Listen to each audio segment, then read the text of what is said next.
the reason they stopped printing them is because people were taking $2 bills just like this, and they were tearing them into 2 ones. See?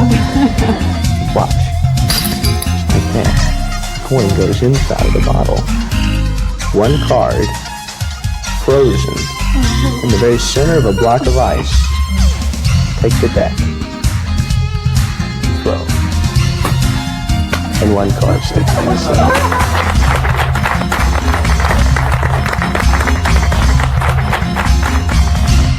Every 3 years, there's an international contest to decide who's the best magician in the world. And there's different types of magic, but the type of magic we're performing tonight is called close-up magic. And the fellow that won this year at FISM, the Festival International des Sociétés de la Magie, the fellow that won this year, the champion throughout the world in close-up magic, is the next performer, Mr. Michael Ammar. How are you? Fine, thank you. It's a good seat, isn't it? It sure is. See better from back there. Well, it's a pleasure to be with you all, and I have something, well, perhaps I should have prepared this well in advance, but this is something that I came up with in the past couple of days, and I think you might be kind of interested in it. I came up with it and I was having lunch, and I think about magic a lot, and I thought, well, I'll do a trick with everyday objects, something that I used, for example, when I was having lunch. And maybe it's just the way that my mind thinks, but I came up with a very simple plot, okay? So all we'll have to follow in this particular case is a little cork ball. Actually, it's a little rubber ball covered with a little knitting of some sort there. Now, the plot here is really very simple. In this particular one, all you'll have to do, at one time or another, the ball will either be in the can or it'll be out of the can. But whenever it happens, it'll happen by magic. So some magic will take place. It's not necessarily a gambling game. So, for example, in this case, I place the ball inside the can. All I have to do is touch the end of the wand like this and wave and tap, and the ball comes out of the can like that at the tip of the wand, leaving, of course, the can perfectly empty. Now, you can do the exact same thing in reverse. For example, in this particular case, I can take the ball, tap it with the wand, it completely disappears, only to reappear back inside the can. You see, it goes in reverse. Comes out and it goes back in. But I'll make it a little simpler for you. In this particular case, I'll take the ball and place it inside of the pocket, and still it comes back to the can. I'll even put the lid on top of the can like this. I'll place the ball in the pocket. And even with the lid on, the ball comes back like, oh, wait a second. If I touch just like that, another one comes out. So now we have 2. But at this particular case, I'll go ahead and I'll take the lid and I'll place the lid away because we no longer need the lid anymore. See, despite the fact that the large balls came out of it, just by casting a shadow over the can, just like that, the hermetical lid once more returns right down here, as well as the sausages, proving it's not only a good trick, but a decent meal.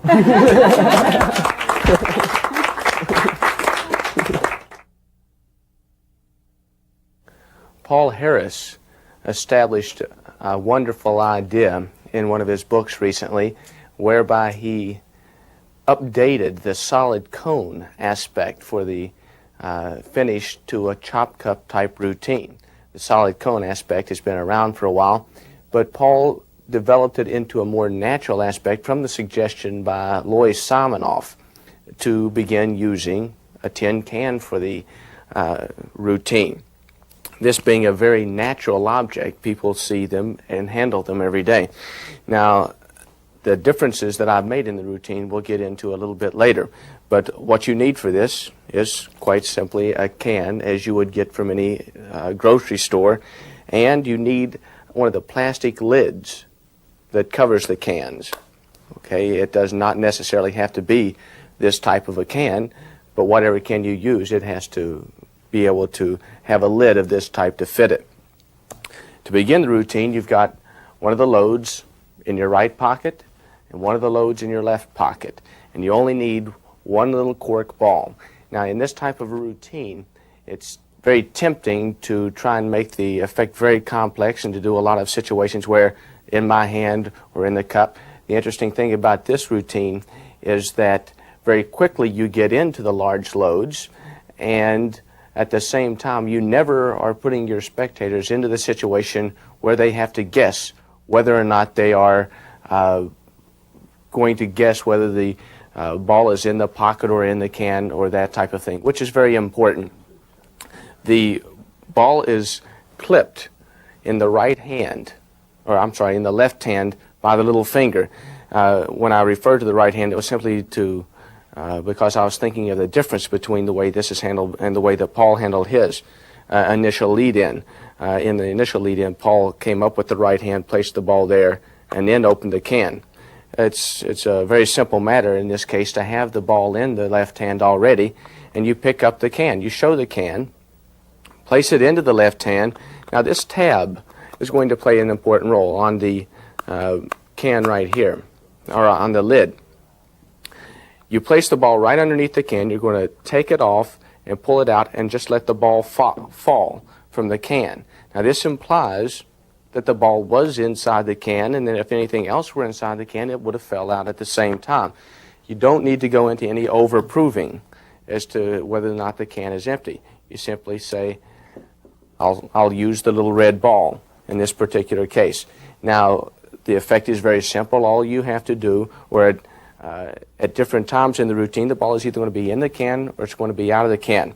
Now, it's an interesting thing right here where we are apparently going to place the ball into the can. Now, there's a number of ways to do this, and Paul had one where you did this type of thing, but I never liked the idea of apparently placing the ball into the can like this. I thought if I had a can and a ball like this, I would, in most cases, just cover it this way, where I would toss it in like this. So what I've done, in order to minimize the motion as much as possible, is I simply pinch like this, because here's the exact action that I'm trying to duplicate. That I take it and I place it here. Now what I'm going to do with the can is simply tilt it forward. Not lift it up, just tilt it forward. And when I tilt it forward, I pinch so that this ball rolls. And it's going to roll either into the right hand classic palm or finger palm. It doesn't matter. But here's what the move looks like. As you can see, the ball rolling there. Okay? Now in that case, it goes into the right palm, or by the same token, you can go ahead and just clip it here. Now when you take this slit off, by the way, you're going to put it, if you were looking at a clock like this, you're going to put it at 1 o'clock right here with that tab pointing towards the right. That'll be important in a short time, as you'll see. But you do the move, you get the wand, and you toss it into the left hand with the ball, like this. And you act as if you're going to invisibly remove the ball on the end of the wand. And to make that ball visible, all you need do is wave and tap. And the ball reappears out of the can, leaving, of course, the can perfectly empty. Now, you don't have to go perfectly empty. The fact that you pick it up and there's nothing there implies that it's perfectly empty. Now, this spin to reproduce the ball is simply the Vernon wand spin. I'll walk through that very briefly. It's the same spinning action that is used for the Vernon wand spin. What you're going to do is you're going to clip it between these two fingers. Now I'll go through it very slowly because it seems as if the wand does a very nice revolution, but it never completely goes in a circle. I'll do it very slowly. As the hand tilts down, it goes about a half revolution, and as it comes back up, it does a wobble. And then the thumb comes around, and it straightens up. Now I'll do it progressively faster. Here's a little bit faster. You'll see it does that wobble. A little bit faster. It does that wobble. And now, as it speeds up a little bit, it seems as if it's got a momentum of its own. And there it is. The ball is produced, leaving, of course, the can perfectly empty. Now the next move is a startlingly visual vanish of the ball. It's called striking vanish, and it was developed by David Williamson. David Williamson is a very clever close-up worker from Ohio, and his idea was that he wanted to have a ball and hit it and cause the ball to vanish, or any small object, anything that can be held in the hand, which is an excellent concept. And the effect looks like this. Okay? Now, one thing and the ball is simply tossed into the other hand. Now, what you have to remember is that it's entirely a wrist action. You don't do this type of thing because when you swing the arm, too much goes on. You're going to hold the wand like this, with this finger curled around the end and the wand along the thumb. Now, if you place that on into the hand, when you toss it into this hand, the ball could be knocked from the hand by the tip of the wand. So you hold it right at the end with these fingers curled so that they could catch whatever object is being tossed into that hand. Now, I'll try and do it very slowly to give you the idea. Now, the hand is going to be here. This is exactly what's going to happen. The hands come far closer together than you would imagine in actual performance.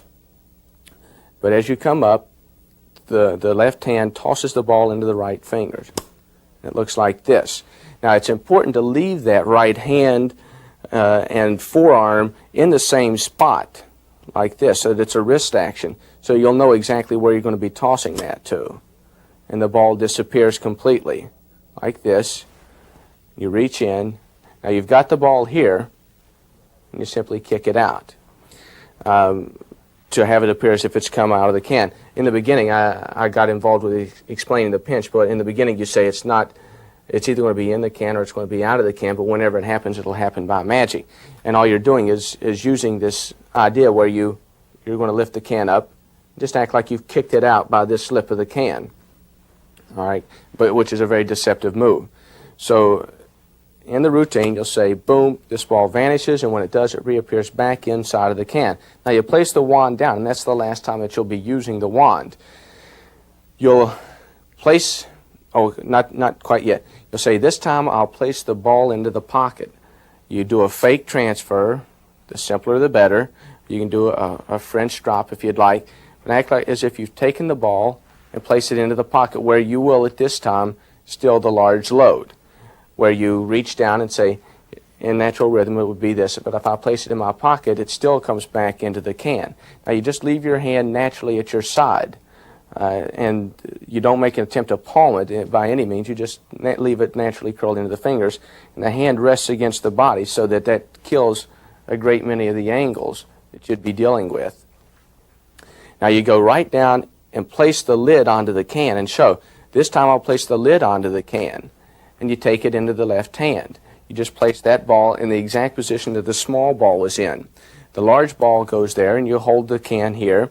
Say this time, so now again you're covered from a large number of angles.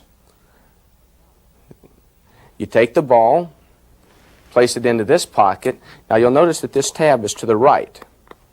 So at this point, as you place the ball away again, you take out the second large load, and you come out, and you keep kind of close to the body because you want to watch your angles, and you take the lid off, and again, it seems as if that large ball has fell from the cup.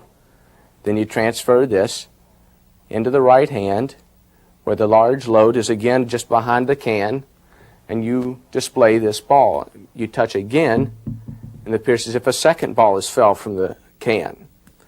So now you have two loads, and you say, but now I'm going to place the lid away because I no longer need the lid. I don't need the lid because by just snapping my fingers, the hermetical lid, and you reveal it. And you have to shake. You have to let them hear something inside. And you'll notice that when I performed it, that there was a reaction when they saw the lid, but there was another reaction when they heard that there was legitimately something inside of that can, the liquid, and in this case, the sausages. And you drop it down to let them hear that it's quite solid. And then the ending line is a line from the Paul Harris routine, proving it's not only a good trick, but a decent meal. David Williamson's striking vanish is one of those moves which is going to become very popular very quickly, and in fact it has done that very thing. And a great many variations are going to crop up. One variation which Dave had from the very beginning is quite unique. The reason that it's very good is because it is one of those things that you can do at any time. Truly impromptu items are diamonds for the close-up performer. And in this case, any pen can be used, anything that's got any sort of lid. It can be a big pen, it can be a magic marker with a short stubby lid. In this case, I've got a pen with the everyday lid on it right here. You're going to borrow a coin. Now, I've got a $50. It can, of course, be any size coin.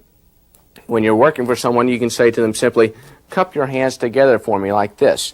You say it's an impromptu coin and bottle. You don't even need a bottle. All I have to do is tap it like this.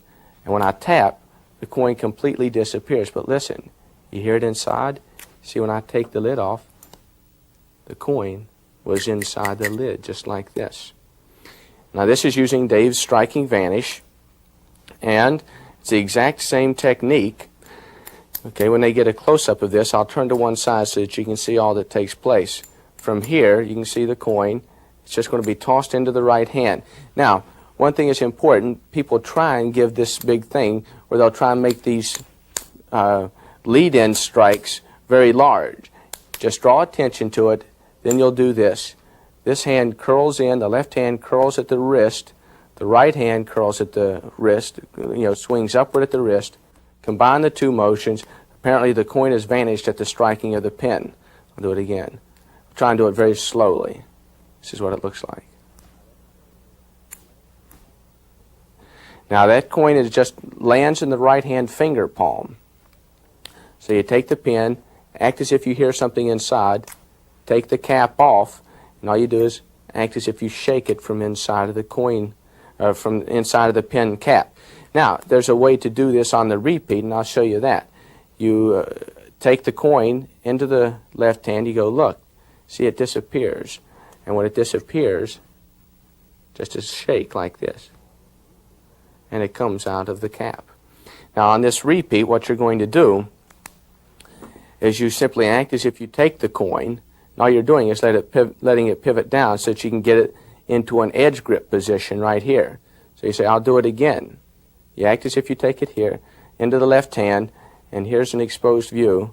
You say, look, but the coin disappears. Now, this is very deceptive because they get a clear shot of an empty hand. And you just shake, and the coin drops out, apparently from a cap far too large to contain the coin. Now, I'll give you an exposed view of that. It'll be right here. Just give it a little shake. And the coin apparently falls out of the ink pen cap. A very strong, very convincing illusion. Have you ever seen the yeast card? No, never heard of it. You never even heard of the yeast No. card? Then I think you'll like this trick. I think you'll like this trick. You've probably seen it. You haven't seen it either? Oh, gosh, this will be fun. Okay, look. You can have any card you want. That's the good thing about it. Please, any card. Okay. Anyone. It doesn't matter.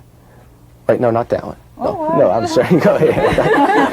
Go ahead. Help yourself. that one. The Queen of Hearts. That's a very interesting card. The Queen of Hearts. I believe that is the most favorite card for ladies, and I can see why. it's the Queen of Hearts. Yeah.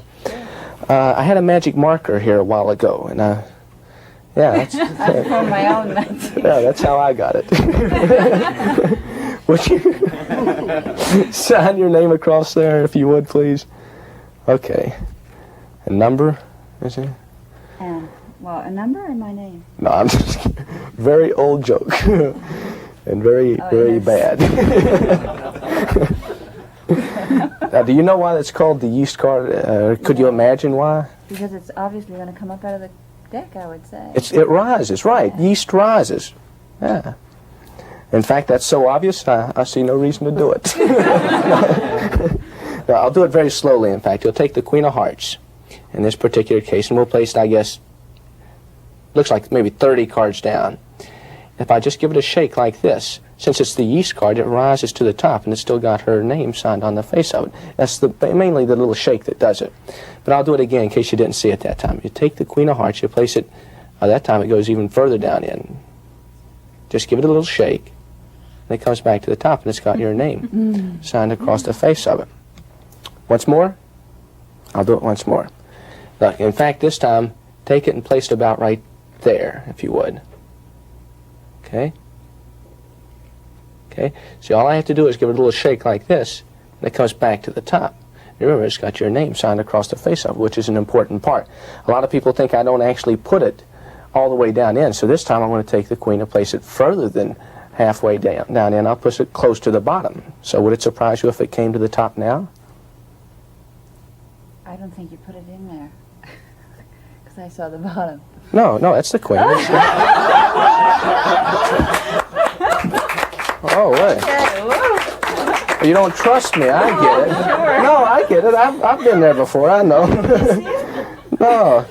Sure. No, look, okay. Oh. Where is it now? I've lost where it is now. Okay, maybe halfway down in. By any chance, Do you shuffle cards? No, I don't. Do you shuffle cards? Occasionally. I won't even look. Go ahead and shuffle.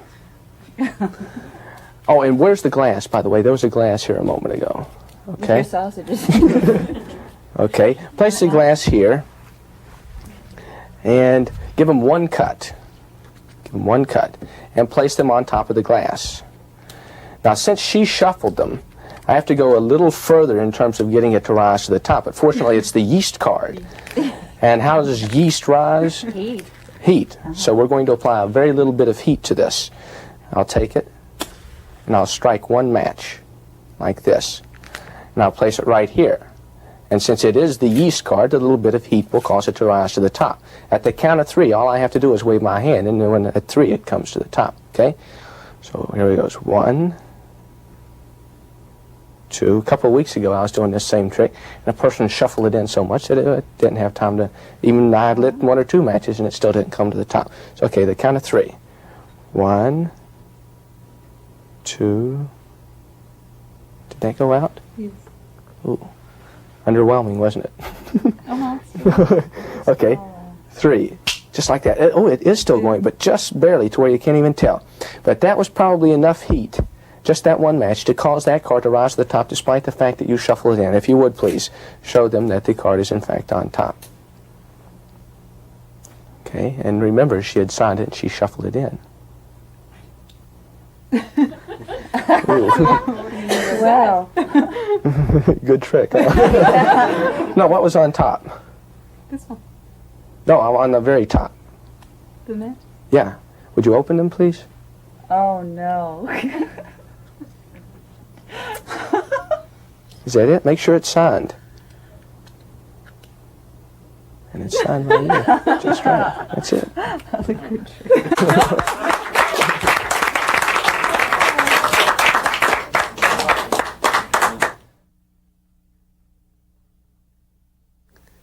The yeast card is turning into one of my favorite impromptu effects for a number of reasons that I'll number for you now.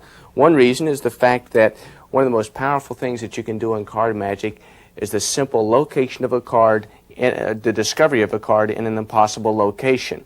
Now, a lot of those things may involve possibly locating the card inside of a sealed envelope. It could be the location of a card in your shoe, in a block of ice, in a number of ways. But what's good about this is the fact that it is completely impromptu, except for very, very minor setup. Let me show you the only setup that you'll ever need. All you need to do is to take a book of matches like this and tear the tiniest notch from the lid right here and bend it in. Now the reason you're going to need that notch is because when you put this match up like this, you're going to want this book to be able to close fully. So you put that little notch in so that that match has a groove to go into when the lid is placed in. You want to be sure that that lid is able to close tightly, so you place that notch into it. It's a very small price to pay for this particular effect. Now you have someone sign a card. In this particular case, we'll be using the Ace of Clubs. Now as they're signing that card, I'll simply reverse the top 3 cards. Now there's a number of ways you can do it. You can use the half pass. You can use the half pass down here, where you simply pull back on it. It's these cards, see, are taken with the index finger underneath and simply turned over. One thing that you have to watch is that the left thumb doesn't flare out when this happens. So to try and kill some of the angles, this is what it would look like. So those 3 cards are reversed on the bottom because I want to get way ahead of them on the ambitious card. So I take the card, I place it right on top, and I emphasize the fact that it's signed. Now, in this particular effect, it's very important to have that card signed because it's going to end up in a location that they're going to consider to be impossible, so it's very important that they know that it was the original card. So now you do the Vernon push-off, and you'll be doing quadruple lift, but it'll just be off the deck for a second, and you needn't worry. But you simply take the cards between the thumb and the middle finger, the second finger, and you give them a slight bend, and then you flip them closed like a book, like this. and you place the card down into the center. Now, so you don't have to worry about a get ready. I spread it over and say, oh, you can tell it's maybe 25 cards down, and I get a break under the top 3 cards, push it in, snap, and do the turnover. So now we've got the card back on top for the first one. Again, no funny moves. The card goes into the center. See, this time it looks a little, and again, I push off 2 because I want to get that break before. So you go, boom, it goes in and comes back to the top. I'll do it once more. You do it again. It goes in and back to the top. And now at this point, I want to cause some question to exist in their mind as to whether or not that card actually goes into the center. So I do a move that Yost Bima showed me, or Tommy Wonder, and it's a bluff move, because at this point they're really curious as to how that card gets to the top. And so their obvious solution, since you're not doing any cutting or any shuffling of any kind, is the fact that the card must not go into the center. It must be some other card. So I'm going to, as I show this card, I push over and get a break under that top, the card that's now on top. And so I place this back in, and I act as if I simply push that forward with the tips of the fingers. But actually the thumb, since you have a break right here, the thumb catches that break and pushes forward. But you give the illusion that it's the fingers pushing that card forward. And you take that double and act as if you place it. And you give them a flash. You go, I want to place that card well into the deck this time. And as you turn the deck down, you push that card in. So this time, would it be some surprise if I could cause it to come to the top? And of course, they'll mention, no, it wasn't their card. And you go, whoa, you don't trust me. Here, look. And it's a very amusing situation because quite often, and here's an interesting point. If there is one particular spectator who's giving you a hard time in the audience, this is a good thing to do towards that one spectator, because it gives you the opportunity to chastise a heckler without letting anyone know, and thereby maybe getting on their bad side, doing anything against the audience. So what you could do, it would be to flash this to the one who's giving you a problem. Now everybody else thinks that everything is fine, and then he goes, oh wait, no, I saw that it wasn't the card. And you go, no, look, you got to trust me. And so that puts everybody laughing at him for trying to catch you at your magic, and he'll in most cases leave you alone at that point and let you do whatever you want to do in order not to look silly again. But at this point you say, no, look closely, the card is going into the center. In fact, I'll tell you what I'm going to do. I'm going to have you shuffle this time, because that way there will be no doubt in your mind. And what you do is you side still that card out into the right hand as you're squaring up. Say, now there's no doubt in your mind. You square it up. The little finger kicks it out. And the right thumb is acting as a gauge back here to make certain that only one card comes out. And when it gets to there, push it on into your palm as you hand this out. Now what you're going to do when you push that into your palm is you're going to do the one-handed card fold. Now what I do when I do that is I turn to one side so that I can act like I'm not trying to see, the shuffles taking place. And I simply drop my hand to my right side.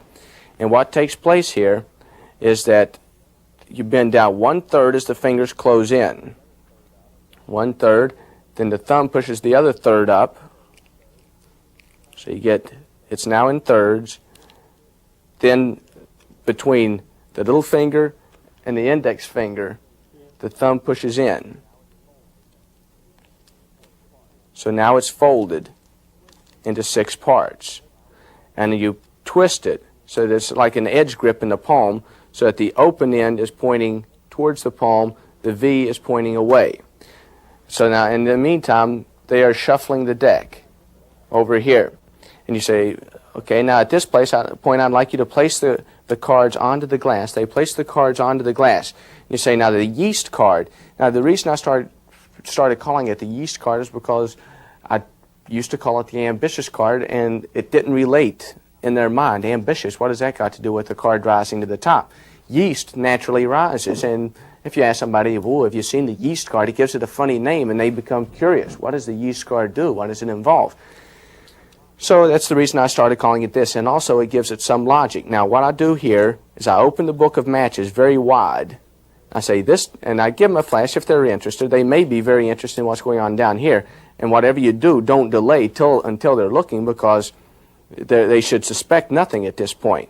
And you simply place that behind the book of matches and pinch it down as you bend this match down. Now, you don't tear this match out. You simply, now, here's a good point. A few people have seen this type of thing happen, and so it's not unnatural for you to go ahead and act as if you're trying to force this in. Sometimes you'll have to, depending on how well you fold the card. But it's at this point that you really give the card a good fold by acting as if you're placing the lid on tighter. You just give it a good squeeze. And so the match is there. Now the striking surface is here. You simply curl it around and strike. Now this is a very interesting thing for people to see, because they're curious.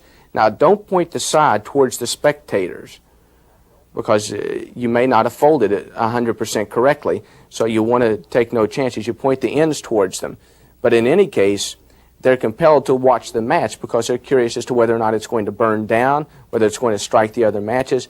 I delay and try and milk the effect for all it's worth, because you'll have their complete undivided attention as to what's going to happen, because they're curious about the match burning down. So you say, now I'm going to add heat because you shuffled it in, and it's obviously going to require a little more in terms to get it to the top. So I'll just cast a shadow over it like this, snap my fingers, the match goes out. I say, well, it doesn't matter. Go ahead and show them what's inside, what's on top of the deck. You reach down. Here's what they'll do, and quite often they'll leave the book of matches in their hand as they look at this. Now, the reason I place it on top of the glass is because it lends importance to it. It focuses attention on it, and I do, it's kind of a magician's whoopee cushion to do this, because they're looking dead at the book of matches, which convinces them in their mind that everything is fair. You're focusing all this attention on it. They'll pick it up, they'll turn over the top card, say it wasn't there. Well, what was on top? And they'll say, well, the 9 of diamonds. No, the book of matches was on top. At which point, you open up the book of matches, you let them see the card, falls out, you unfold the card, turns out to be the signed card. And it's a very powerful impromptu effect.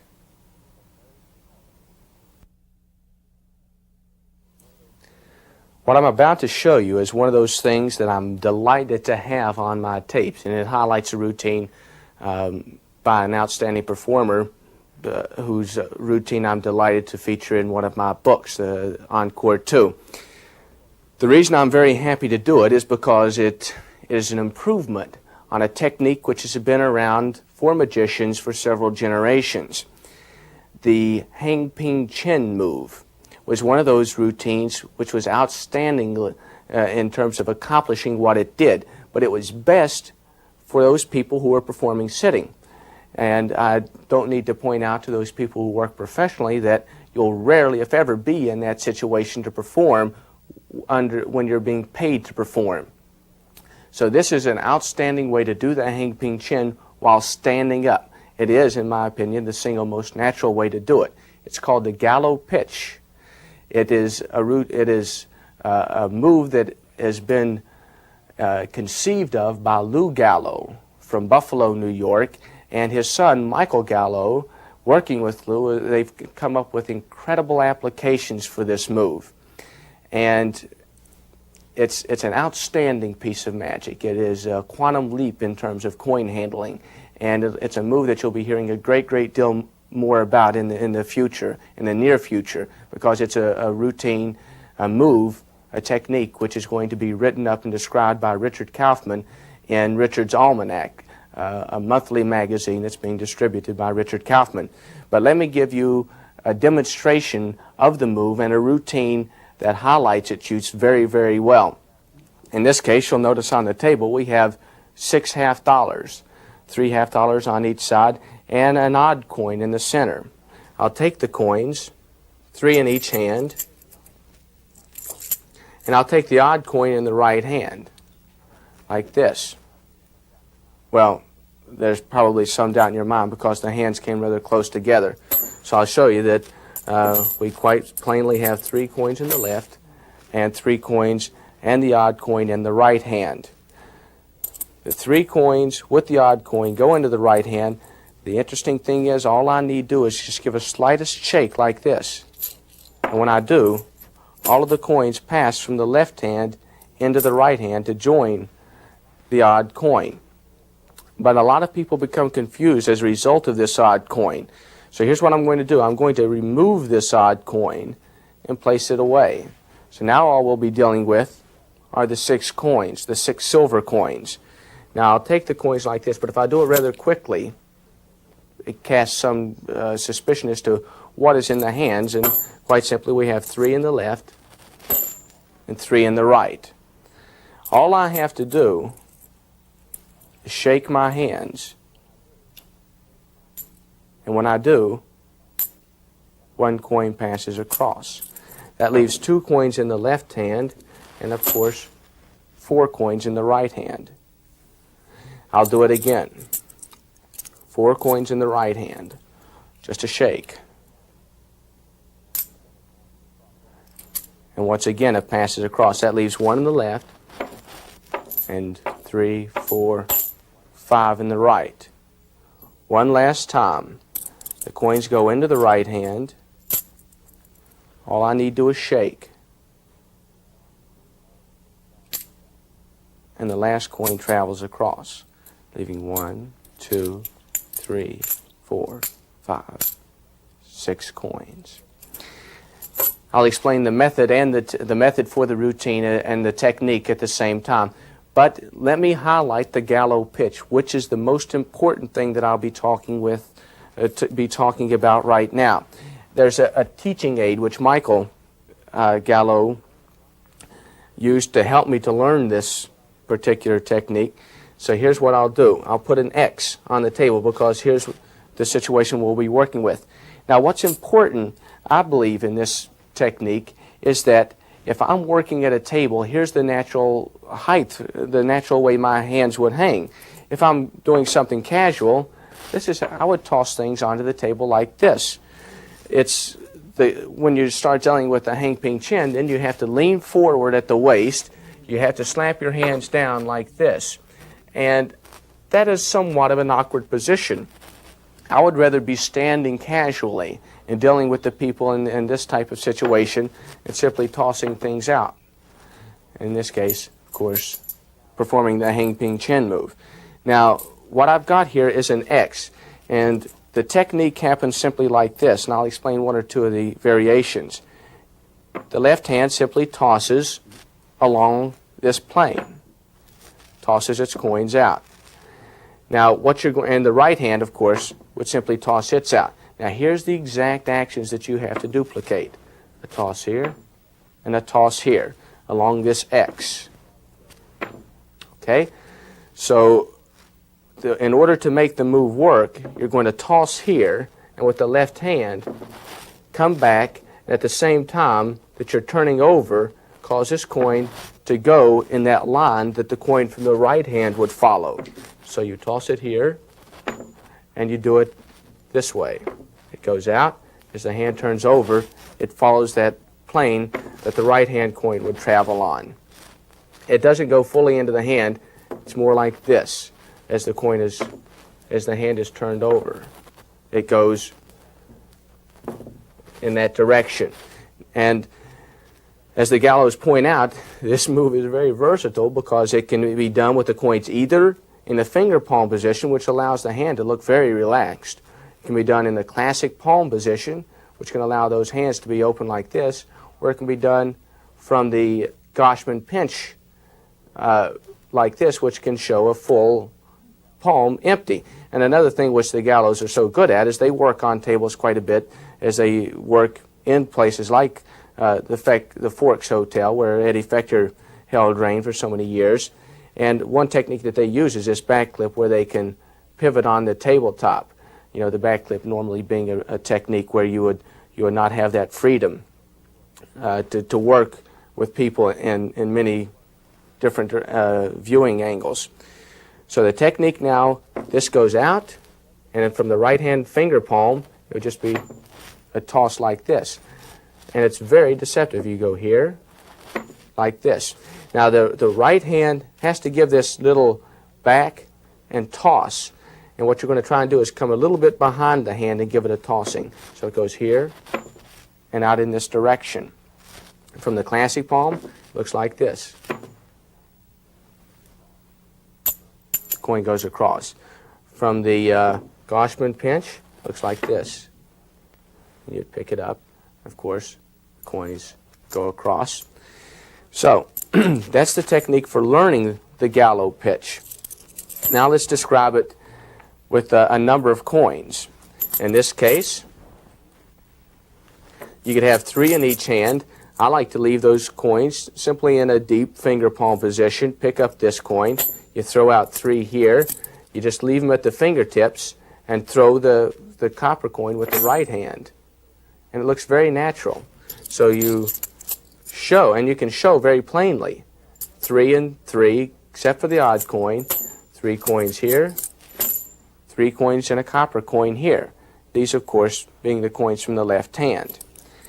It's a fun move to do.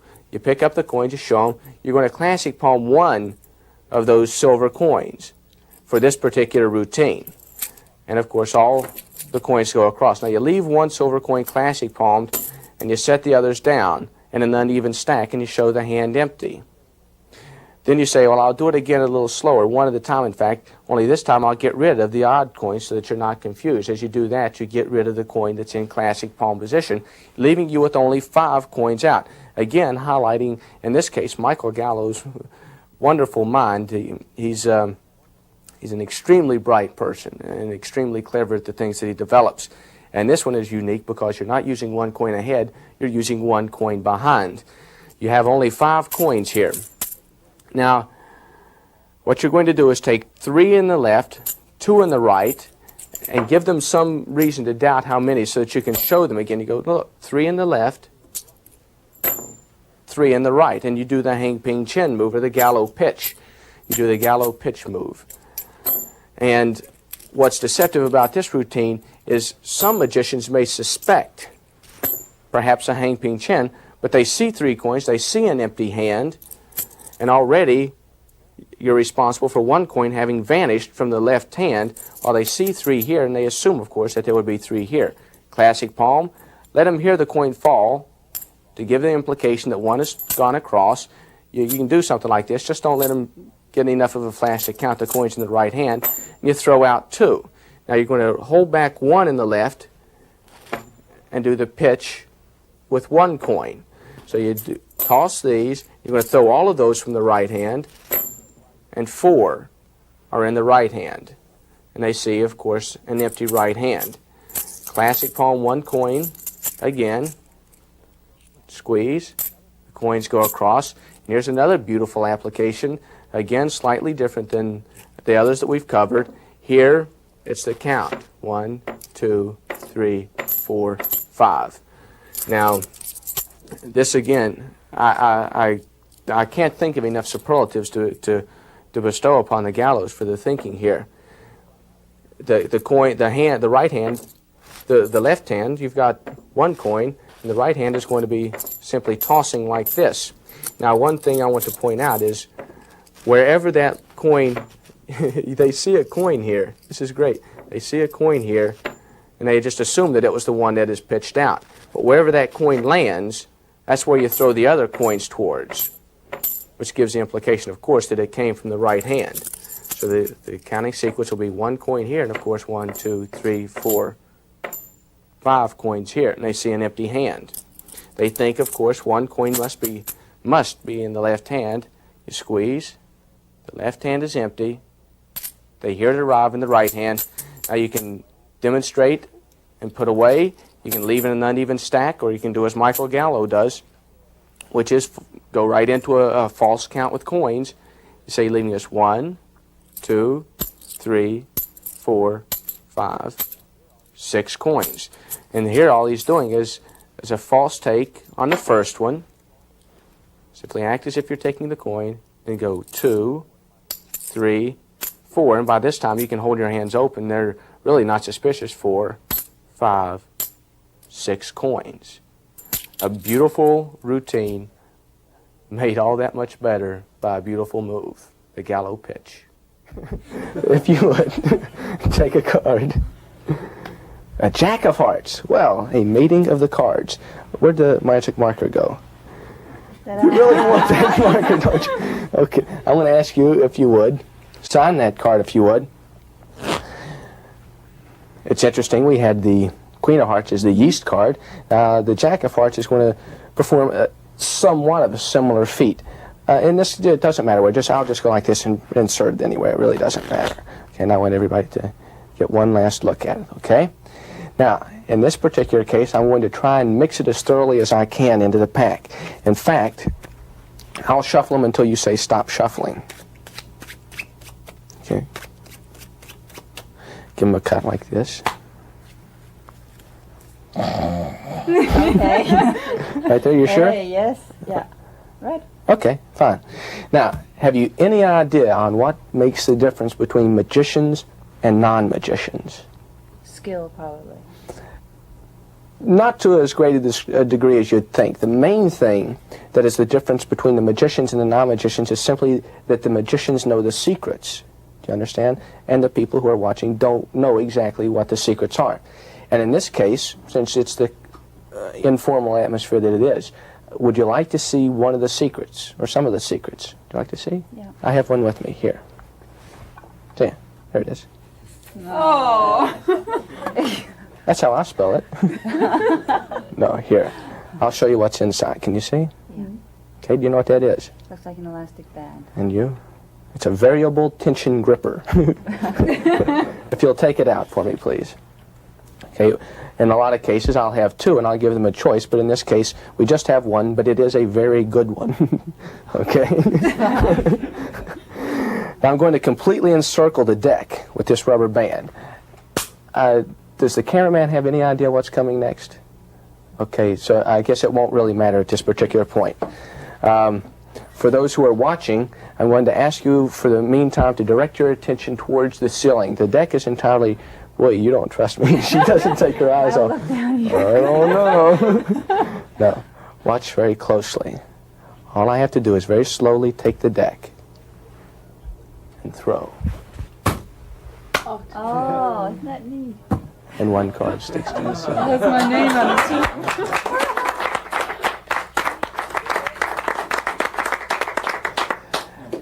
Thank you for being a good audience. I hope you enjoyed it. I enjoyed it. I can get it down. No, it doesn't come down. No, it doesn't come down. Maybe you should have put your number on that.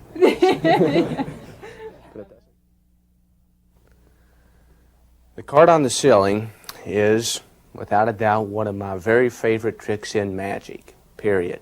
When I made a list a few years ago of what must be considered the 5 best card effects, the card on the ceiling was automatically on that list.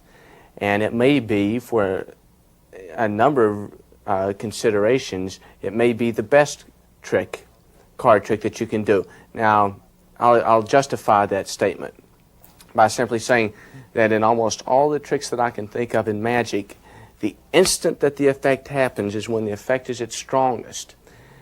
The next day, it's not quite as strong. The next week, it's not quite as strong. But the card on the ceiling is one of those few things in magic where the effect is just as strong the next day. It's stronger the next week. It's stronger the next month, because every time they walk by, that card is still on the ceiling. It becomes more puzzling in their mind. The question continually comes up. How did it get there? What's holding it up? How did it get there? So it's a trick that doesn't happen just once. It's a trick that happens 100 times, 1,000 times. And another thing is, I wanted to compel people to talk about me after I'm gone, because one of the things that's an important thing to remember about magic is magician's memory. People distort things in their mind after they retell it. So what you need to do in order to let them distort the things that you've done is to compel them to talk about you. And the card on the ceiling makes them talk about you because there's still that card on the ceiling. It's the one trick that I would say has made me more money than any other single trick. When I go to colleges, I place a card on the highest ceiling, and for the rest of the year they talk about it, and it leads to a very high number of rebookings. The things to consider about the card on the ceiling is, should I use a wax? What I use is magician's wax, or should I use a thumbtack, something like that? The reason that I use wax instead of a thumbtack is because I do go back sometimes 2 or 3 years later and the card's still there. And it's very puzzling to people as to how that card is stuck onto the ceiling. When you use a thumbtack, then they come up with solutions in their mind. Well, someone feeling very silly has climbed to the ceiling and thumbtacked the card to the ceiling. When you just use wax, they're left with no solution as to what's keeping the card on the ceiling. And there's a mystery surrounding the card on the ceiling. When I do the card on the ceiling, I will not do it on a ceiling where people can easily reach the card and take it down. When I do it, I insist on doing it on a ceiling where it is simply too high to be reached. Now, when you start doing it on higher ceilings, the threat of failure becomes increased the higher the ceiling that you're dealing with, to the point where if you're dealing with a very large ceiling, then the threat of failure is considerably larger. What I wanted to do was to devise a method for the card on the ceiling such that it would work on any height ceiling. This was important to me because I faced some very, very high ceilings. The problem with the card on the ceiling is that in other cases what you've done is you simply have the card on the deck and you throw it up, and quite often this card may fly off. Some people have routines where they rubber band the deck and they've palmed the card off, and then they add the card on top of the rubber bands and then throw it up. But on those higher ceilings, unless the throw is very good, the card may still sometimes fly off. And on some of those very high ceilings, I have faced situations where I've thrown the deck up and it hasn't reached the ceiling on the first toss because I didn't correctly judge how hard I needed to throw the pack. And the card on the ceiling may be interesting because it's like life on a razor's edge. You are continually hoovering between looking very, very silly or having a miracle on your hands. So what I needed to do was to take that imperfection to where the card may fly off and turn it into a surefire 100% routine. And that's what I've got. I studied the effect for a couple of years and tried a number of ways to ensure that that card stayed on top of the deck. And it was in a discussion with Rick Johnson that I got the idea. He suggested some method of wrapping a rubber band around such that the card could be pulled free. And what I've come up with is simply this. Let me state that what you need to do, and again, it's very important to have the card signed. All you need to do is to control that card to the top of the deck. And I would say I'm going to shuffle it until you say stop. And I just leave it on top by stripping out and leaving that card there and shuffling, and just say I'll shuffle until you say stop. They'll say stop. The card is, of course, still on top. And at this point, you could simply say, obviously your card's not on top of the deck. It's not on the bottom of the deck. It's somewhere inside, by simply doing a double lift. In most cases, I don't bother to try and overprove. I don't want to run when nobody's chasing me. Now, when you're dealing with the magician's wax aspect, and I'll show you the size of the ball that I use a very large ball because I don't want to take any chances. Now, that's a bit larger than the size of a pea, as you'll notice, of magician's wax. Now, you cannot use the very hard magician's wax because it doesn't stick to much of anything. What you need is one of the softer brands of magician's wax. The brand that I use, I'll show you the tin that it came in, but it won't give you a great clue because even the harder waxes come in this type of a tin. But make certain that you use the softer wax, or there'll be cases where you'll throw it up and the card simply won't stick. Or even worse, a little piece of the ceiling will come down instead of the card staying up, which is even worse. Now, I faced the problem of where to get that wax, where to steal that wax in terms of in the body of the routine. And if I know that I'm going to do it and I can prepare in advance, it's very good to have that wax simply on underneath a table or something like that so that I can steal it conveniently during the presentation. But when I'm walking table to table, or if I'm walking around in a hospitality suite or something of that nature, it becomes something that you have to have self-contained. And I thought of a lot of different ways to steal that wax, but the one that I consider to be the most practical for every situation that I would face is the one that the idea that Carl Norman had in Eddie Fechter's book written by Jerry Mincer called Magician Nightly. And that's simply to have it in a Sucrets can. You can say, here's magician's secrets, here's the secrets. Well, that's how I spell it. Let me show you what I have inside. And I go to act like I'm taking it out. And what I do is I simply clip that ball of wax. When I act like I want to take it out, and I say, well, no, I'll let you take it out. And I'll put the ball of wax underneath so that they can see the hands are empty, and there's a rubber band inside. Now, it does not have to be this wide by any means. It can be half that width or a third that width. But what is important is its diameter to see how tightly it will encircle the deck. Now, as they take that out, I pick up the deck, the ball of wax is here, and I simply add it to the center of the bottom card, which is the signed card. Now, here is the part that I'm very, very happy about.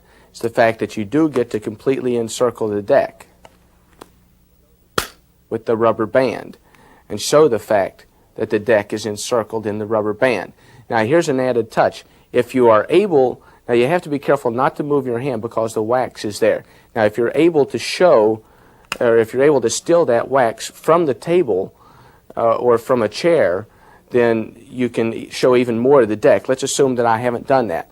But with the actual case that you've got, you wrap the deck from indices to indices while it's face up. And what you're doing is you're encircling one corner, but you are not encircling the other corner. You're just encircling the deck. You're not encircling the selected card. You're simply encircling it under one corner. And the way that you do that is as you take this rubber band in the natural way to encircle the deck, it goes around the top, that upper corner, you bend it back, and as you go to bring it down under, the left index finger buckles that card so that the bottom card comes down. And you simply go between the deck and that card. And then I emphasize the fact that the rubber band snaps down. As I said, you really don't have to, and I usually use the rubber band smaller than this. Now, without the wax on there, you can show a great deal of that deck by simply flipping it over with your thumb. And your left thumb naturally hides that lower corner where the rubber band is not around that selected card. So you can say, look, the rubber band is entirely encircling the deck. And the left thumb hides the fact that that lower left corner is not encircled in the rubber band. Now, the good part about this is that that card will stay on that deck no matter how high or how hard you throw it. It's permanently a part of that deck because of that one corner. But because of the spin that you put on the deck when you throw it towards the ceiling, when it hits with that wax, the deck will spin, and notice this corner simply spins free as the rest of the deck falls down. Now, this makes it a self-contained effect in that the cards don't shower everywhere, and again, the surefire aspect is very important. So I'm going to step back just a bit and give you an idea of how those tosses take place in order to get the deck to go towards the ceiling flat. You're going to rest it and always point that corner that is completely encircled towards them, because if you don't, they'll notice the fact that one card is loose. So point the encircled corner towards them. You're going to balance it on the middle finger like this. And as you give it an upward toss, it's going to spin off the index finger like this. You give it a little spin. Okay, I'm getting stuck on that card. But you give it a spin like this. And it's an upward push so that it goes flat. Of course, you would throw you hold the deck here, and you're going to place it here and spin it up because of course, this has to be on the top so that it'll hit the ceiling. But your wax will be underneath it like this. You show that it's completely encircled. Now I tilt the face of the deck towards them as I tell them to look towards the ceiling. That's because I don't want them to see this. I give it a sharp upward toss. The spin, it will hit the ceiling. I'll give you an idea. I'll make an impromptu ceiling here. It's going to hit the ceiling. The deck is going to spin. The deck falls, and the card sticks to the ceiling. Without a doubt, one of the strongest card tricks that you can possibly do, now made surefire due to this method. It's one of my favorite effects, and I hope you give it a chance. Okay, I know that we're not in the States and that American money isn't all that common this far north, but does anyone here have a $2 bill, an American $2 bill? No. Okay, now I have one, but should you personally run across a $2 bill, I think it's important that you keep it because they've stopped printing these in America. They stopped printing maybe 10 years ago in America. The reason they stopped printing them, in this particular case, in case you haven't seen a $2 bill before, all the presidents are on the back. And, of course, Jefferson is on the front, which was an early president of ours. The reason they stopped printing $2 bills, and the reason you should keep them, is because since they stopped printing them, people start hoarding them, and they become less common, and therefore their value skyrockets. But the reason they stopped printing them was because people were taking $2 bills just like this, and very slowly, and they were tearing them into 2 ones. See? And they feel it's some form of counterfeiting because, you know, you don't have any more money, but you've got an extra bill, and they thought that there was something because you created the bill somewhere. And so they were quite suspicious about that. Would you fold that for me, please? I'd appreciate it. Thank you. And oh, that's good. And I'll fold mine like this. See, what you do is you take 2 ones, see? And you push them together very slowly, and you shake. Right. Oh, there you go. When you shake, you get it too. See? So if you get one, you should hold on to it because they're kind of valuable. Magic, too.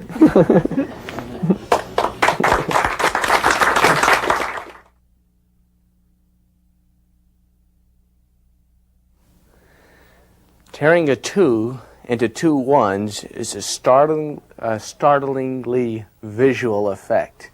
The effect, I'm sorry, I can't claim as being original, but the technique behind it, I can. And the main reason that I can is because I didn't understand the effect fully when I first heard about it. I think that the effect is printed in one of Jerry Minter's close-up cavalcades.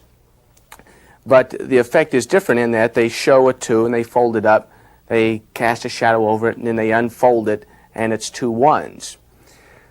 I think that the effect is better to give the implication that a 2 is ripped into 2 ones, and since that was the effect as I thought that it was, then that's the method that I developed for this particular, I developed a method to fulfill that particular effect. Now, let me describe how the folds are taking place, because what you have is a small packet on the backet of your $2 bill. Now, obviously, this does not have to be done with a $2 bill into 2 ones. It can be a 20 into 2 10s. It can be a 10 into 2 5s. It can be a 100 into 2 50s, obviously. What you're going to do, now, the folds aren't nearly as complex as one might imagine, because every fold is the same. It's left, left, and down. So in this case, we have a $2 bill. We're going to fold it left, left, and down. Now, when you fold these, make sure that all the folds are as perfectly aligned as possible, and make sure that each crease is well emphasized. Again, fold, crease as perfectly as possible, and in this case, it would be down, fold down, and crease. Here, with the first one, you go down. Now, first thing you'll have to do on this one is take this upper left corner and fold it down, but you don't have to do that quite yet. In fact, it's probably better if you leave it up while you crease it. So you'll crease, fold perfectly, crease, fold down, crease. And at this point, you would glue those 2 bills together with rubber cement. The upper left-hand corner of the $2 bill is folded to the lower right-hand corner. As the bills face you, let me correct that. As the bills face you, it is the upper left-hand corner. As the bill faces you, it's the lower left-hand corner of the bill. Over, over, down, over, over, and down. Now, the other bill, the other $1 bill, the folds are exactly the same, but before you fold, this is important to do it before you fold, you take a pair of scissors and you trim down the bill, just a slight bit, on each of the 4 corners, and then you try and fold as perfectly as you can. The one, the left, and the down. Now, the reason you do this trimming is because you're going to insert it into this one, and you don't want any edges hanging over. See, now, in this case, it looks perfect because all the edges have been folded just right, and so there's nothing overhanging. But if you were to add this in, then there might be some hanging if you didn't trim it down. So on this one, you take this corner and you fold it in. Now, through use, my bill has gotten a little bit large of a tear. You can even probably see the reflection of some of the Scotch tape that I've tried to repair it with, but it doesn't have to be perfect because they never get a hold of this $1 bill. But this helps for a good illusion. It's just you don't want it torn the entire length of the bill, like this. And this bill simply goes right in along there. And again, you'll notice because as a result of the trim, those edges all fit just right. Now, in performing this, the only thing that you have to worry about, or the main thing that you have to worry about, is this edge right here where the two bills are together. And it's the right index finger which continually hides that edge so that you can hold it almost clipped between the third finger and the index finger of the right hand. And you let them see the two. I'll go right into the presentation. You let them see the two. You lift it up, and you slowly unfold it because there's really nothing to hide and nothing for them to suspect. So they see it too, and you don't have to do this. I've seen people who do the original do this type of thing. You know, this places more guilt and more suspicion on the bill because you're not displaying it freely. It's obvious that you're hiding a percentage of it. But if you unfold it slowly, then they feel as if they've seen the entire back side of the two. And in fact, they have. Now, the reason that the folds are the way they were is so that the bill can be facing them because it's important for them to see it. Now, the reason that I use it to is that I can go into the interesting story about the fact that if you have them, hold on to them because unusual things happen with them. But after they see the bill clearly, you fold it down, over, and down, and then you're going to pivot it over. And the left thumb goes in where this is crimped down, like this. You tilt it up, and what you're going to do is you're just going to come down, and I'll see two ones. But it's a very quick action. So in the natural performing speed, it would look like this, and they see 2 1. Or you don't hold that there. This will be tilted down. So it looks like this, and that's the reason that that one flap is there so that the left thumb can go in, and that's the reason that this is torn a little so that you don't have to pull out and then tear, so that you can give it more of a straight up and down tear. Over, you see they take it and they tear it like this into 2 1s. And I unfold this one first because I don't want them to be able to see this ridge. And as soon as I put this up, that the danger of that is substantially reduced. And then you unfold the rest of the bill like this. And I just keep this in my left hand. Keep that clipped there. Then I unfold this one. Then I turn them back to back, and I cover that lower left-hand corner so that I can turn the bills over. Now this is much more natural because they get the impression that they see the fronts and backs of both bills, but you are, in the meantime, concealing that $2 corner right there. But they get the impression that they see both bills.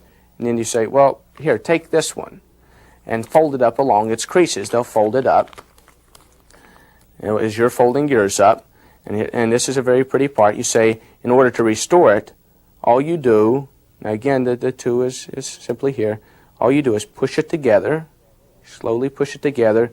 The right finger is going to cover that edge as you turn it over. The right thumb covers the 2. All I have to do is shake. No, not yet, wait. Shake, good. Then you remove your thumb, they see the 2. Then you unfold it. They let them see all the back of the 2, and then all of the face. And then this is down here in this corner. Let me walk through the entire thing. It'll just take an instant. You see the 2, you fold it up, and you tear.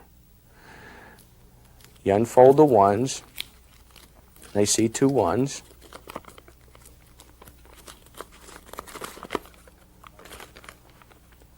Show them quite freely.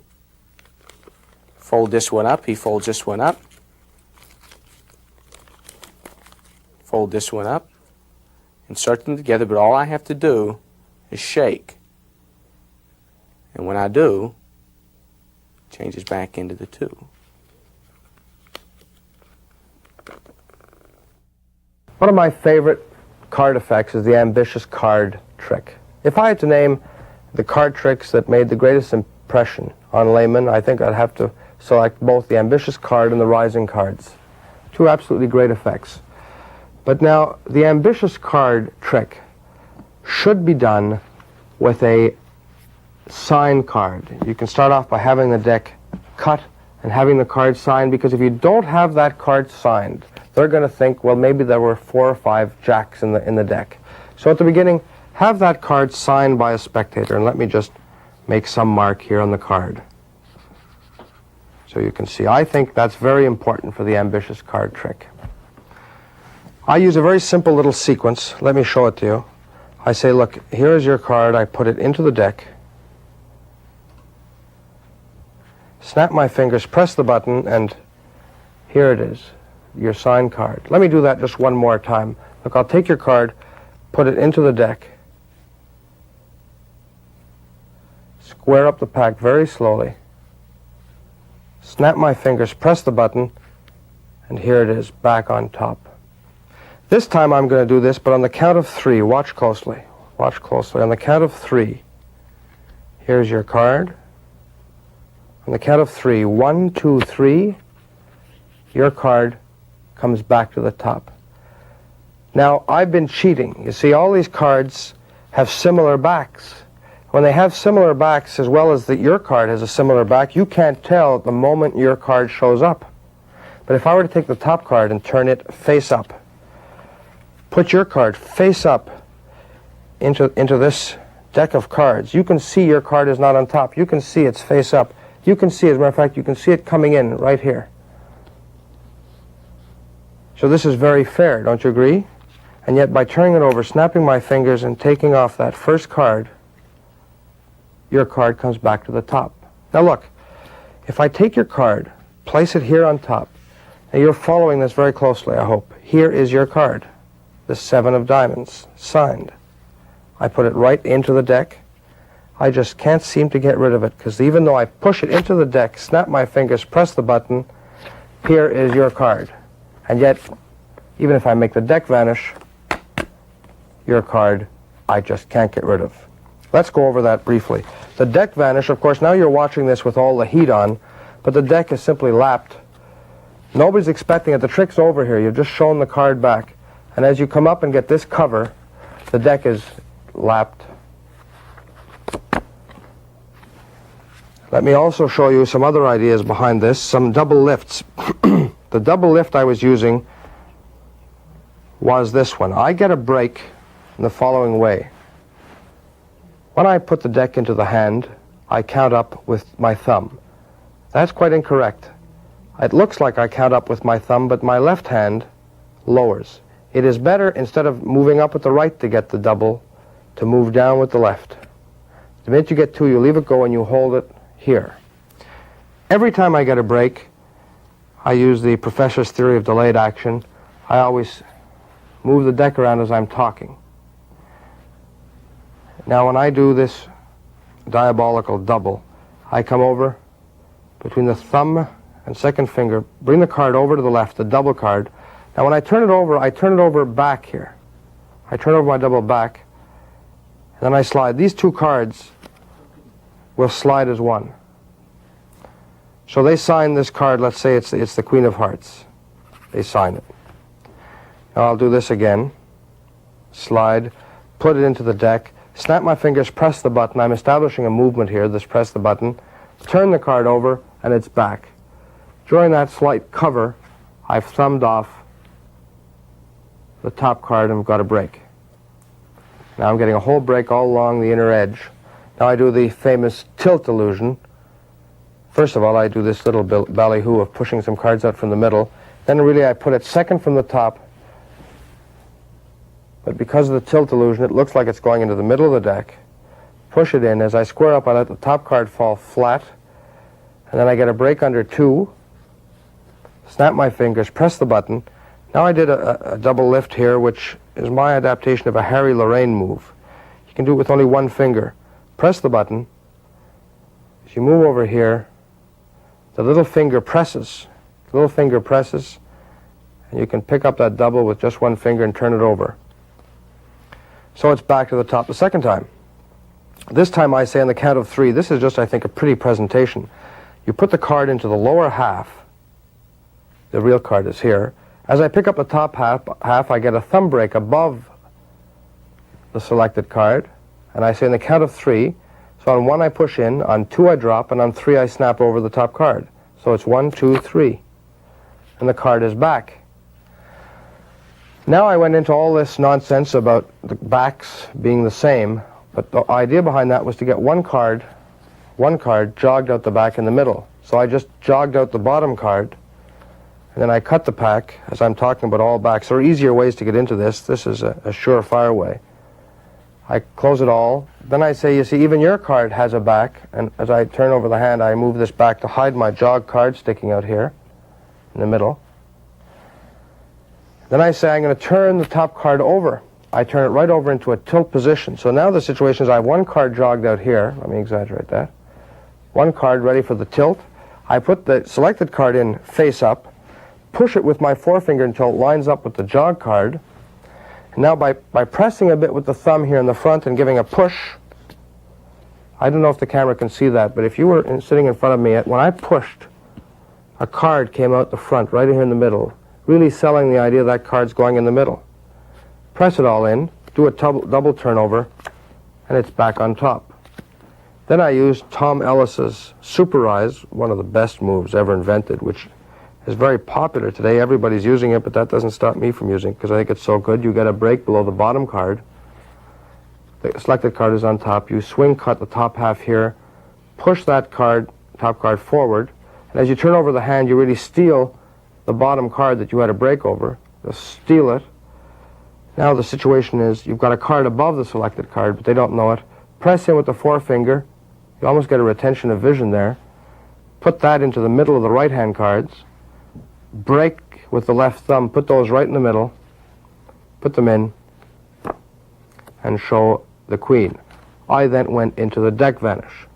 Let me show you one last idea, a handling of a Marlowe move that I came up with. It's just I've turned it into a one-hand handling. But supposing you've had a card selected and are turning over the deck like this with one hand to show that the card is not in the bottom, not on the top. That's a usual position to say it's not in the bottom, it's not in the top. And this is the way I do the move. I'll say it's not in the bottom, it's not the ace of diamonds, is it? No, it's not the 2 of hearts, is it? No.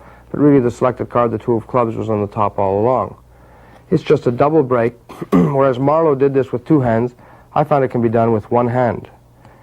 Because if you have that break, almost automatically, when the left thumb goes down to turn the deck over, those top 2 cards here will be aligned as one. And if you can see this, they're sort of spread a bit, messy, but here, I have a double card here. This 2 of hearts is really the second card. So as I show it's not the ace of diamonds, I reach over and I grab this 2, this double card, and use it to flip the deck over and say it's not the 2 of hearts. And then you can go on to reveal the 2 of clubs by perhaps that 3 cut that I taught you a little earlier, or any other method. Just an idea. Thank you. Hello. There's something interesting. These are silver coins from America. They're silver dollars. You might find them interesting, and please look at this closer, although I'm sure it's something you're very familiar with. Mm-hmm. The reason that I use this particular scarf for this is because there are circumstances where I've performed before where people said if I could only have seen the trick a little closer or a little clearer, then I could have understood the magic that happened. In this case, you'll be able to see as clearly as possible. You can see the coins as well as hear them inside of the scarf. And make sure you fill the silk there. Yeah. And of course you can fill it, turn it on the other side and fill it there. In this case, I hope they can see there, watch the coin in the center of those 3 coins. See? All I have to do you have a close-up on this? Mm-hmm. All I have to do is shake. And the coin that's in the center passes straight out through the handkerchief, leaving, of course, no holes behind. A lot of times people watch this kind of magic, though, and they say, if I could have just seen it more than once, then I could have understood how it takes place. In this case, I'll do it a couple more times for you. In this case, watch the coin on the bottom. Watch the coin on the bottom. Because all I have to do is shake. And the coin that's on the bottom passes out, leaving, of course, one more inside. The problem now is that everybody knows what's going to happen. And you know where to look. So I'm going to use it a little differently this time. I'll completely encircle the coin inside the scarf, so that the ends are impossibly removed from the coin, and so that you can see the silk literally on every side of the coin. Now, all I have to do is snap my fingers. In fact, that's all I do is snap my fingers. Watch. See? Just a snap.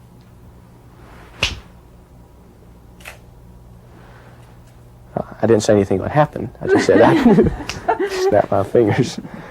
Well, by any chance, are you right-handed? Yeah. Could I ask you to hold out your right hand? See, I'll place this in your hand. Close your hand around it, so that the coin is entrapped inside the handkerchief inside of her hand. The middle of the handkerchief comes out here. The coin's trapped inside here, and the ends of the handkerchief are here. Now, I want you to hold on to the coin. See, because I cast a shadow over it, just like this. And with you holding on to the coin, I pull on the handkerchief just like this. Oh. And it passes out while it's still inside of her hand.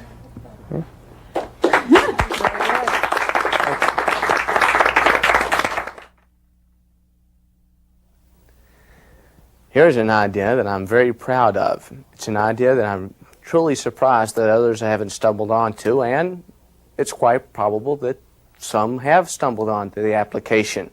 But I've developed it into a routine that I've been having a great deal of success with lately. In fact, it was a feature of the act that I used at FISM, the FISM, to win first place in the close-up competition at the World Congress in Switzerland.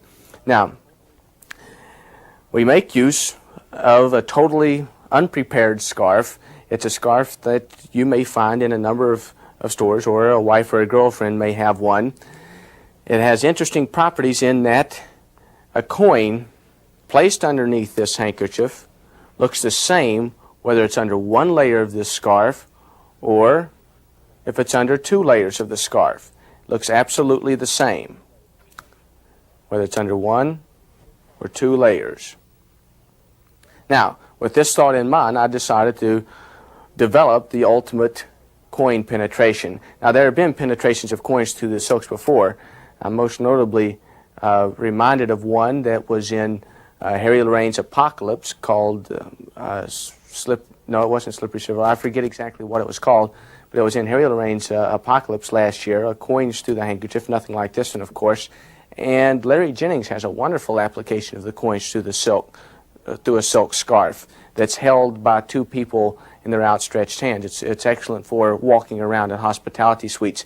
It gives you a coins to the table without needing a table. But the routine, the way I use it, is the right hand is under the scarf like this. You display the coins across the outstretched palm, and the index finger and the little finger can clip that upper coin, so that I simply dump the coins into the left hand, but I retain this one here. So you show the show the three coins, act as if you dump it in. You don't need to feel guilty because they can't see anything.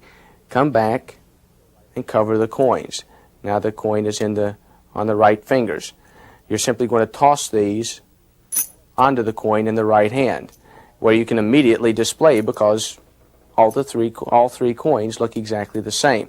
Now we're going to need as close of a close-ups as we can for the full impact of this effect to come through. Now, these two coins are in the scarf. The third coin is underneath both layers. As you show them, you say, look, you can see them and hear them. You take the top coin of the three and you place it on the bottom, which sandwiches this coin, which is outside, between two coins that are inside the scarf. So now the one coin is sandwiched in between the three. Now you don't do anything. You simply take the ends and you fan the coins out. And as you'll notice, all three coins look the same. And you can turn it over. You turn the coin back and forth, because here's the opening here. here's the situation. The coin is simply here. But if you turn them over this way, it's still all right. And they can fill the scarf here. They can see and fill the scarf here. You say, watch the coin in the middle. And this is a particularly eerie penetration. Watch the coin in the middle. Just shake. And the coin in the middle passes straight out through. And I let the coins jingle so that they realize that the coins are still inside and the first coin penetrates out. Now, I showed this to Daryl Martinez, and Daryl, the TNT man, recommended that all I do is that one penetration. He says, after that penetration, I would quit. And he recommends simply using one copper coin and 2 silver coins, and magician forcing that one copper coin and just saying, watch, and it passes out through. Now, there's an awful lot of good things to be said about that particular idea. And for those of you who play with this, here's something for you to work on. Work of a way to do this routine without having to take the coins out and put them back in all the time between each penetration, because I think that that is somewhat of a weakness. But here you'll show the 2 coins again. Now, it's at this point that you're going to do a unique click pass. You show the 2 coins here. Now, the lower edge of this silver dollar is going to be clipped between the 3rd and the 2nd finger, like this, as you say, I'll do it again for you. So it's right here, and it's like you're displaying both coins up here. You're going to drop this coin down. It bounces on that coin like that. So they get a nice audible, you get a nice click. So apparently both coins are dropped into the hand. And again, the right hand simply covers that coin. This coin is here, and the left hand tosses the coin that's in the scarf right on top of the one that's on the left fingers. So the situation is this. This coin on the outside, this coin on the inside. Now, all I do is fold this layer down. This coin is here on the outside. I just show it here so that they can see the scarf here. I can do that flip, and again they see the scarf. And I can flip it around. And then I say, watch the coin on the bottom, just a shake, and it passes right out through. The 2nd coin penetrates, leaving one inside. Now, I felt I did have to alter this last one to some degree, and say, here's how I do it. Now, you can, of course, do any of these moves where you place the coin in and say, no, it's not, it's still in, and do the toss over to where it comes out. Any of the standard handkerchief penetrations, but here's what I decided to do. I act as if I take the coin into the left hand, and then I can immediately show it, apparently inside the silk. And all I do is I just pivot the coin down. It stays in the right hand. I act like I take it into the left hand. The handkerchief is apparently thrown down, and I immediately pick it up as I flick the scarf with the right hand and go, but now I'm going to do it a little differently. So the coin is clipped behind 2 layers of cloth. I fold it all the way down so that it is so that it is underneath 2 layers of the cloth like this. Now this is somewhat tricky. You have to watch closely. So the layer of cloth is here. You're going to come straight down from that coin, bunching the silk together, and begin twisting. But you never let go of the positioning of this silk between the thumb and the fingers. You twist only with the right hand. So the coin is completely enclosed in the scarf, and you just keep pulling with the right hand and twisting. But the right hand holds the silk itself still in that exact same position. You completely twist it around. But again, the left hand makes sure that it holds here. So your situation now is going to be this. Now you say, all I do is snap my fingers. Now that's all I'm going to do. You can see the silk all the way around. All I do is snap. You let it go and you snap. Nothing happens. You say, well, I didn't say I would do anything. I just said I'd snap. But what this does is it subtly applies that the coin is unquestionably inside the silk. But you've got that lip that you've developed that the coin stays in. And since you didn't alter the position of the left hand, that lip is always pointing towards you. I mean, if it pointed away, some people might get a look inside of here to see the coin just being out on the outside, but trapped in a layer of cloth. But you say, I'll have to do it the hard way. And you just hold the coin through the silk, and you ask someone, a spectator, to come forward, if you would. Please come forward. And you just shake it out. Now make sure that the coin is more or less free from the scarf. Would you hold out your right hand for me, please, or left hand? It makes no difference. You place it right onto their palm and kind of pull the scarf away. Close your hand around it. So now that pulling it away like this frees the coin from the scarf. And so at this point you can say, look, you see the ends of the scarf here. The coin is inside of his hand, inside of the scarf. And the ends are down here, just a snap. You hold on to the coin, and I'll pull the handkerchief. And the handkerchief passes through that coin while the coin is still inside of your hand. It comes out inside of his hand, and of course, everything is 100% examinable at the conclusion.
What's the name of your card, friend?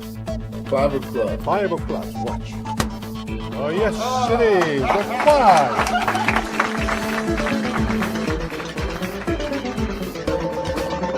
Do you have a good imagination? Wonderful. Imagine that this is a regular deck of cards. No.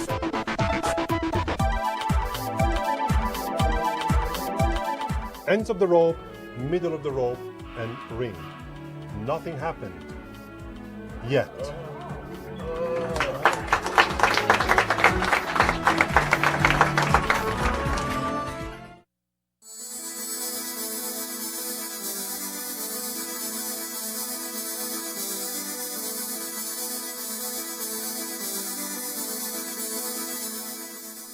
Hi, I'm David Regal, and welcome to Premise, Power, and Participation.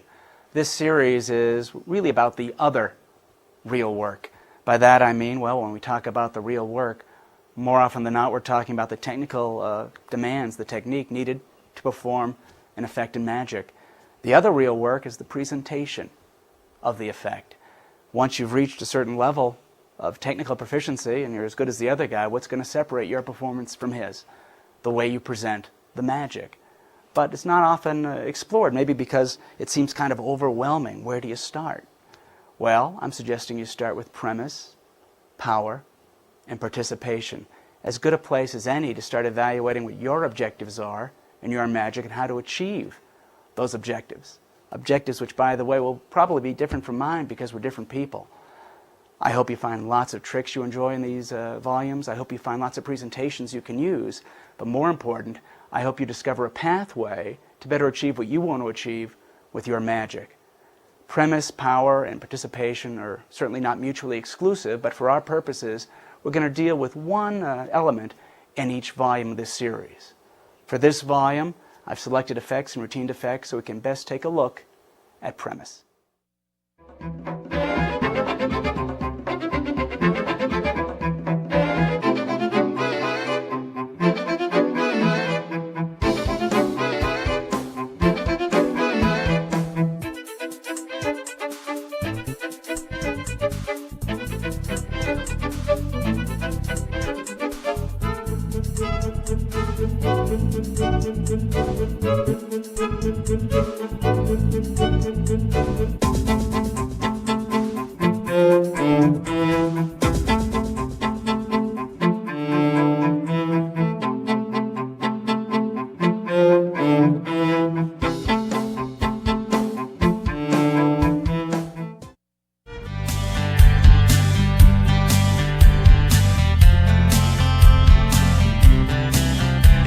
want to produce one, all you have to do is just give it a little rub like this.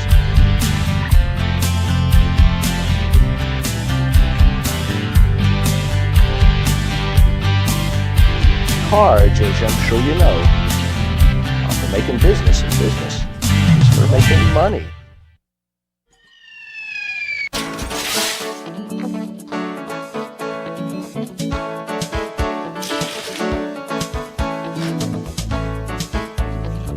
I can explain them in one word. One word is control. I'll show you what I mean.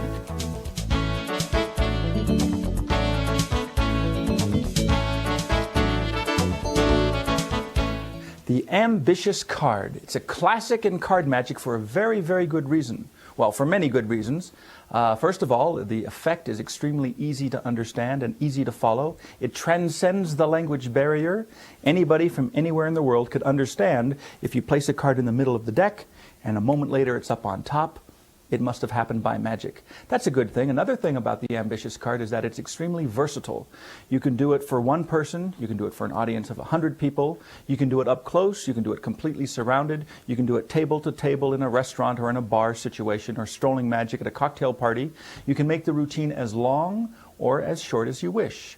In fact, I usually do it like a jazz musician playing jazz. I know how it's going to start. I always know how I'm going to finish the routine. But in the middle, I sort of improvise a little bit. Well, maybe improvise is not really fair. I know the pieces individually, just when I use the individual components, that part I sort of make up as I go along. That's part of the fun of the trick. Once you understand how it's done, you could sort of weave in and out of different methods as you proceed with the routine. In fact, the routine that I demonstrate sometimes is different from the routine I explain, so I wanted to explain this first. What I'm going to do in the explanation a little bit later after the actual demonstration is I'll take it step by step all the way through till the very end. Different ways you can finish the routine, and I'll explain them all. So are you ready for a live performance? All right, let's go.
Now we get down to the real cheating.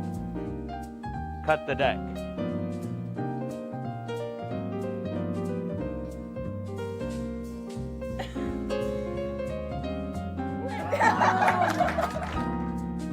I want you, sir, to select a card. I picked on the ladies all this time. You mean you didn't trade cards with him? Then how would I have yours and you're holding his in your hand? Now that is what you call magic.